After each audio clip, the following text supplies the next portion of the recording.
Bonjour Laurence Thienot-Hermant, merci d'avoir accepté l'invitation de Télématin. Thomas le disait, et peut-être des bonnes nouvelles que vous allez nous annoncer, puisque les 2 et 3 décembre dernier avait lieu le Téléthon sur les chaînes de France Télévisions. Alors l'objectif, on le rappelle, est de collecter des fonds pour faire avancer la recherche, et notamment sur les maladies rares, les maladies génétiques. Et aujourd'hui, vous venez nous annoncer le montant des dons récoltés. À combien s'élève la collecte de 2022 ?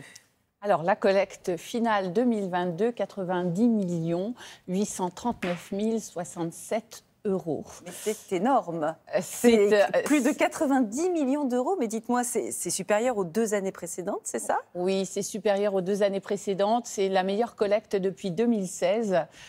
C'est vraiment exceptionnel. C'est grâce à l'engagement des donateurs, des bénévoles, des équipes de France Télévisions, un partenariat exceptionnel. Et donc, on est hyper surpris, j'ai l'impression, agréablement surpris, parce que le contexte n'est pas facile. On sort quand même de 2 années de Covid qui ont été très difficiles pour les équipes, évidemment, sur le terrain. Et puis, le contexte est particulier, le problème de pouvoir d'achat, les Français n'ont plus beaucoup d'argent. Comment vous expliquez une telle générosité ? Je l'explique de plusieurs façons. Je pense que d'abord, on a renoué avec évidemment ce Téléthon qui est synonyme de fête, de convivialité sur le terrain. Après 2 années, comme vous l'avez dit, de Covid, il faut savoir qu'il y a plus de 15 000 communes qui participent au Téléthon. Donc c'est déjà beaucoup plus encore que les années antérieures. Ça, c'est une première explication. Je dirais aussi que c'est le Téléthon, c'est le combat des familles. Et sur le terrain, beaucoup de familles se retrouvent, font un transfert aussi par rapport à ce qui nous arrive, nous, familles. Et puis, le combat du Téléthon, c'est aussi des victoires. Bien le Téléthon sûr, sauve des vies. Voilà. Et donc les gens voient à quoi servent les dons, commencent à comprendre que les dons, effectivement, sont très utiles. Alors, juste, je me suis posé une question. Il y a un écart entre les 78 millions affichés sur le compteur final et les plus de 90 millions que vous avez récoltés. C'est normal, cet écart ? C'est-à-dire que les Français tiennent leurs promesses et vont même au-delà de ces promesses qui sont faites, parce qu'il faut savoir que le soir du Téléthon, c'est un compteur, ce sont seulement des promesses. Donc, ils vont au-delà.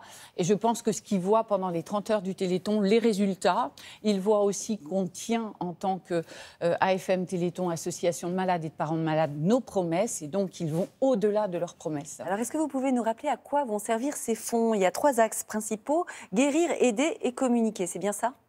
Exactement. Alors, ce dont on parle bien évidemment souvent, et c'est tellement important, c'est les résultats de la recherche. La plus grosse partie de la collecte est engagée dans la recherche. Tous les ans, le budget recherche est autour de, on va dire ça aussi selon les moyens, autour de 50 à 70 millions d'euros tous les ans. Donc ça, c'est une partie importante.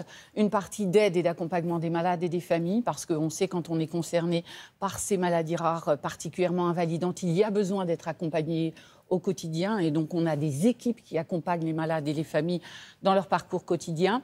Et puis, la communication, parce que faire savoir, faire connaître, rien n'est jamais acquis. Et donc, faire connaître ces maladies rares et combien elles sont aussi source de connaissances pour les maladies fréquentes, c'est aussi important. Et dites-moi, ça représente combien de naissances par an, ces maladies rares ? Alors, les maladies rares, on dit qu'il y a entre 7 à 8 000 maladies rares, 80% d'origine génétique.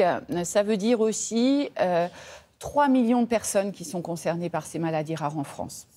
C'est une personne sur 20, même si dans les naissances, quand on dit qu'une maladie est rare, c'est parce que c'est à peu près moins d'une naissance sur 2000. Mais pour autant, si on additionne tous les malades qui sont concernés par ces 7000 maladies rares, 3 millions de personnes, donc un vrai, forcément, enjeu de santé publique. Vous parliez tout à l'heure de la recherche, des avancées de la recherche et des bonnes nouvelles.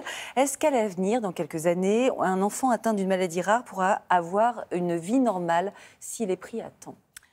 C'est tout l'enjeu, ça fait partie des enjeux, ils sont tellement importants ces enjeux, mais dans le cadre par exemple de l'amyotrophie spinale de type 1, nous avions dans les familles ambassadrices notre petite Lucie qui est concernée par une amyotrophie spinale de type 1. Aujourd'hui, il y a des traitements. Il y a un traitement plus particulièrement de thérapie génique qui est issu des recherches qui sont nées au sein du laboratoire Généton, qui est efficace plus il est administré tôt. Oui, voilà. Donc, quand les enfants sont dépistés le plus tôt possible, ça fait partie de nos combats, le plus tôt possible à la naissance, et qu'on peut traiter ces enfants, alors l'espoir d'avoir une vie la plus normale possible est évidemment là. Il y a évidemment des victoires qui sauvent des vies. On se rappelle notamment du petit Jules qui nous a tous émus. Est-ce que vous pouvez nous raconter ce qui s'est passé pour lui grâce aux dons, grâce à la recherche? Oui, alors tout à l'heure je parlais de Lucie. Là, c'est un médicament. Pour Jules, c'est dans le cadre d'un essai. Mais c'est, je l'appelle toujours mon petit rayon de soleil, Jules, parce que il a été traité dans le cadre d'un essai de thérapie génique. Là aussi, avec une thérapie qui est née au sein du laboratoire Généton le 29 janvier 2020. Ça, et puis quelques semaines après, on sait tout ce qui est arrivé avec la pandémie. Et il a été traité, il était complètement hypotonique, il ne bougeait pas, il ne pouvait pas avaler tout seul, il ne pouvait pas respirer seul, il était branché sur une machine 24 heures sur 24. Et au fur et à mesure, donc la thérapie génique, c'est un traitement une fois, et on l'a vu renaître à la vie, on l'a vu reprendre des forces, s'asseoir, se mettre debout, marcher. Il est arrivé sur le plateau du Téléthon entouré de ses parents. Donc voilà, c'est magnifique, et je veux dire par là que c'est aussi, au-delà de l'émotion que ça nous procure, c'est aussi une telle fierté, et je pense que c'est aussi pour ça, parce que les Français ont vu les résultats. Je vois l'émotion dans vos yeux, et ça fait plaisir à voir. Vous êtes également, vous le disiez, président du Généton, c'est le laboratoire de l'AFM, pionnier de la recherche sur la thérapie génique. On entend beaucoup parler de cette thérapie. En quoi ça consiste ? Alors, il y a 25 ou 30 ans, on nous disait un peu c'est de la science-fiction, la thérapie génique, oui, c'est comment... alors, si on l'explique très simplement, dans les maladies génétiques, c'est un gène qui est évidemment atteint, qui est défaillant, déficient, et donc la thérapie génique, c'est avec un vecteur médicament, donc un petit transporteur, un virus désactivé, on va mettre le gène médicament, et donc ça va remplacer le gène malade, et donc faire que la cellule refonctionne. Je l'ai dit en une phrase ou deux phrases, ça prend évidemment beaucoup plus de temps. Et donc 25 ans plus tôt, c'était de la science-fiction. Aujourd'hui, c'est une réalité.